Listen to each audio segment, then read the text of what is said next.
আসসালামু আলাইকুম। এবছর পাটের জমিগুলিতে পাট বোনানোর কাজ শেষ হওয়ার পর এখন আমাদের মূল লক্ষ্য হচ্ছে গরুর খামারে গরুগুলির জন্য ভুট্টা চাষ করা, যে ভুট্টা দিয়ে আমরা সাইলেজ তৈরি করব এবং এই সাইলেজ সারা বছর গরুকে আমরা খাওয়াবো ইনশাআল্লাহ। আগের দিন সবাইকে বলে রেখেছি আজকে আমাদের ভুট্টা লাগাতে হবে, তাই সকাল সকাল সবাই যেন চলে আসে। তো যেই কথা সেই কাজ, সকাল সকাল সবাই চলে এসেছে। সবাইকে নিয়ে আমরা এখন চলে যাচ্ছি আমাদের ভুট্টার জমিতে।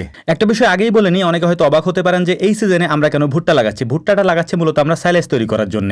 ইনশাআল্লাহ এই ভুট্টাগুলি যখন বড় হবে, বড় হওয়ার সাথে সাথে যখন মিল্কিং স্টেজে আসবে তখন এগুলিকে আমরা কেটে ফেলবো। তো যাই হোক, কথা না বাড়িয়ে আমরা আমাদের মূল কাজে চলে যাই। আমাদেরকে প্রথমে এই জমিটাকে চাষ দিয়ে নিতে হবে, এর পাশাপাশি জমিতে হালকা পরিমাণে সার বুনে নিতে হবে। চাষ দিতে দিতে আমরা মেশিনে একটু তেল ঢেলে নিলাম, কারণ তেল এখন আর টাঙ্কিতে রাখি না, আমরা তেল এখন টবে রাখি। মোটামুটি জমি চাষ দেওয়া হয়ে গিয়েছে। এখন আমাদেরকে যেটা করতে হবে সেটা হচ্ছে এই জমিটাকে সুন্দর করে আমাদেরকে সমান করতে হবে, যে জন্য আমাদেরকে মই দিতে হবে। তবে আজকে মই দেওয়ার কাজটা ছোট কাউকে দিয়ে করানো যাবে না, এই কাজটা আমি করব, যেহেতু সজীব মামা মেশিন চালাবে এবং পিছনে দাঁড়িয়ে থেকে এই মইয়ের কাজটা আমি সুন্দরভাবে করতে পারবো ইনশাআল্লাহ। পাওয়ার টিলারের এই মেশিন অনেক বেশি জোরে চলে, যে কারণে এখানে ছোট কাউকে দিলে দুর্ঘটনা ঘটার সম্ভাবনা থাকে, তাই আমরা এই কাজটা নিজেরাই করি। দেখতে দেখতে আমাদের জমি চাষ দেওয়ার কাজ হয়ে গিয়েছে, এর পাশাপাশি জমি মই দেওয়ার কাজও হয়ে গেছে। এখন আমাদের মূল কাজটা করতে হবে, অর্থাৎ এই জমিতে আমাদেরকে পিলি টানতে হবে।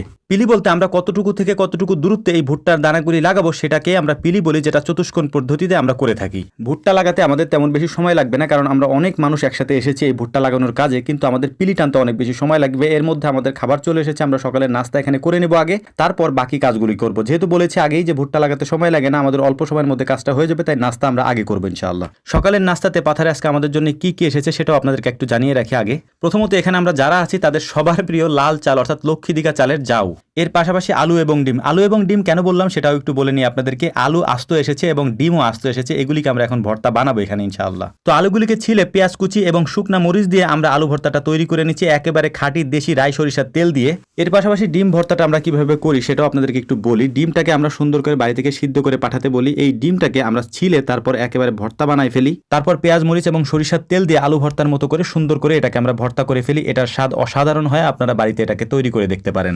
তো যাই হোক, যেহেতু আমরা অনেক লোকজন একসাথে এসেছি কাজ করার জন্য, তাই এই কাজগুলি করতেও আমাদের বেশি সময় লাগেনি। আমাদের দুইটাই তৈরি করা হয়ে গিয়েছে, এখন আমাদের খাবারের পালা। কয়েকজনে গিয়ে কলার পাতা কেটে নিয়ে এসেছে, আর আমরা সুন্দর করে একটা জায়গা বেছে নিয়েছি যেখানে আমরা সবাই মিলে বসে খাবো, কারণ যেহেতু পুরো পাথারেই এখন হচ্ছে ফসল বুনিয়ে ফেলেছে, অর্থাৎ কোনো জমি এখন আর খালি নেই বসার মতো, সব জমিতেই পাট বোনা হয়ে গিয়েছে। এজন্য আমরা আলাদা একটা জায়গা বেছে নিয়েছি খাওয়ার জন্য।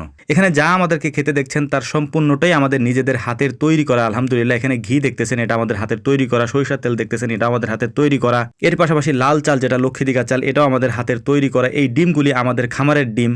কাঁচামরিচও আমাদের ক্ষেতের। আর পেঁয়াজের কথা কি বলবো, আমরা তো পেঁয়াজের রাজ্যেই থাকি। এখানে শুধুমাত্র একটা জিনিস আমাদেরকে কিনে আনতে হয়, সেটা হচ্ছে আলু। আমাদের এখানে আলু চাষ হয় না, তবে ইনশাআল্লাহ আগামী বছর পর্যন্ত এটাও আমরা চাষ করে ফেলবো। তো যাই হোক, আলহামদুলিল্লাহ দেখতে দেখতে আমাদের ভুট্টা লাগানোর কাজ প্রায় শেষের দিকে। এখন আমাদেরকে যেটা করতে হবে সেটা হচ্ছে এখনই এই মুহূর্তে আমরা আমাদের এই জমিতে পানি দিয়ে দিব। একেবারে এই কাজগুলি কমপ্লিট করে রেখে তারপর আমরা এখান থেকে যাবো ইনশাআল্লাহ। তো কাজ তো প্রায় শেষ হয়ে গিয়েছে, জমিতে এখন পানি দেওয়ার কাজ চলছে। তো ওরা আমাকে বলতেছিল যে ভাই আমাদেরকে স্পেশাল কিছু খাওয়ান, যেহেতু কাজ আজকে শেষ হয়ে গিয়েছে। তো বলছি যে আজকে খাওয়াবো না, আগামীকালকে ইনশাআল্লাহ খাওয়াবো, সেই ভিডিও আপনাদেরকে আমি দেবো ইনশাআল্লাহ।